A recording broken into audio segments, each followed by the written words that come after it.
আরে বিয়ে বাড়িতে সর্বপ্রথম দাওয়াত পায় বড় লোকেরা। আরে মানুষ মরলে কবর খুঁড়তে যায় আগে গরিবেরা। ফাহিম কথাটা ঠিক বললে একটা কমেন্ট করুন। তোরা সেই সব পোলা বান্ডা বিয়ে করে লাইছস, তোকে অনুরোধ করে একটা কথা কই, তোরা বউরে লইয়া ছবি তুইলা ফেসবুকে আর আপলোড দিস না। নিজের খুব পাপি মনে হয়,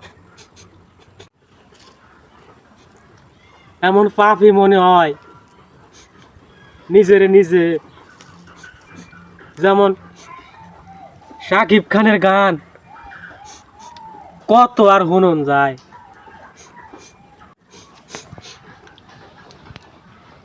তোরা বউরে লইয়া আর ফেসবুকে ছবি তুইলা ফেসবুক